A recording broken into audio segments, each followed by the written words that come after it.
Magandang gabi, Philippine Air Force, para sa ulat ng panahon ngayong araw ng Miyerkules, June 24, 2026 at sa mga susunod na araw.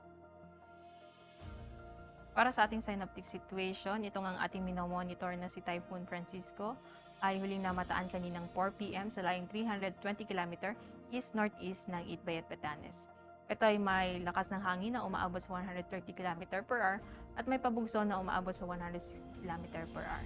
Ito ay kumikilos northward at 15 km per hour. Sa ngayon, ito ay nagdudulot ng maulap na kalangitan na may mga kalagkalat na pagulan, pagkidlat at pagkulog, particular na dito nga sa may Batanes, Ilocos Norte, Cagayan at Apayao. Samantalang ito namang si tropical storms sa labas ng ating bansa ay kaninang 3 p.m. ay namataan ito sa layong 1,975 km east ng Central Zone. Ito ay may lakas na hangin na umabot sa 65 km per hour at may pagbugso na umabot sa 80 km per hour. Ito ay kumikilos west-northwestward sa bilis na 20 km per hour. Southwest monsoon ang siya naman makaka-apekto dito nga sa may central at southern Luzon maging sa Visayas, na magdudulot ng occasional rain, particular na dito nga sa may Zambales, Bataan, Occidental Mindoro, Palawan at Antique.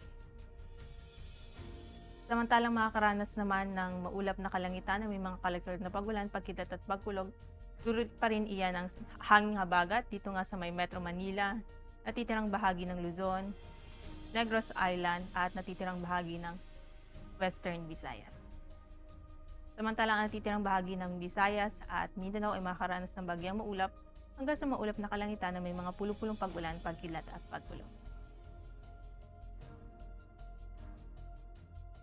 Para nga dito sa track ni Typhoon Francisco ay inaasahan nga itong kikilos, pahilaga at inaasahan pa itong hihina into severe tropical storm category at inaasahan itong lalabas bukas ng hapon o gabi.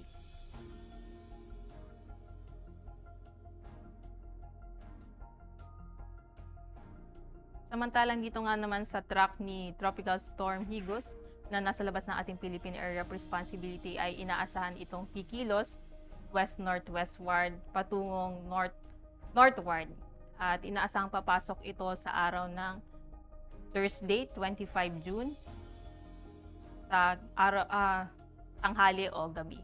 At inaasahan ding lalabas din ito ng ating Philippine Area of Responsibility sa araw ng Biyernes. Para sa track and intensity forecast, nakataas pa rin ang signal number 1 ni Typhoon Francisco dito nga sa may Batanes, Babuyan Island at northern portion nitong Cagayan.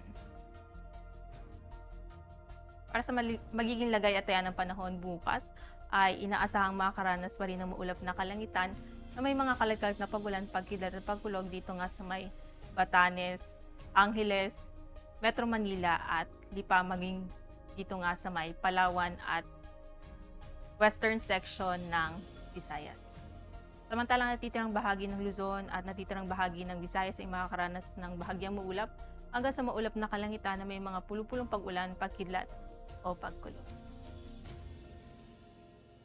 Dito naman si Mindanao ay inaasahang makakaranas ng bahagyang maulap hanggang sa maulap na kalangitan na may mga pulupulong pag-ulan, pagkidlat o pagkulog.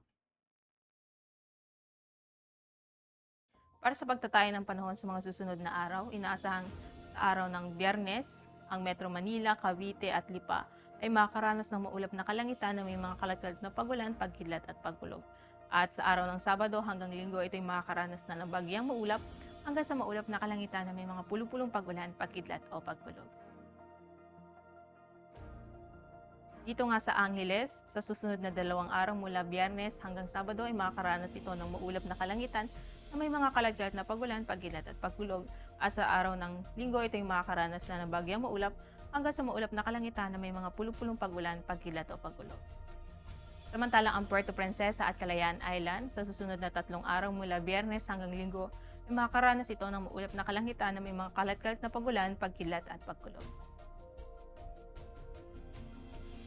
Samantalang ang Mactan, Zamboanga at Davao ay makakaranas ng bagyang maulap hanggang sa Maulap na kalangitan na may mga pulo-pulong pag-ulan, pagkidlat o pagkulog simula araw ng Biyernes hanggang araw ng Linggo.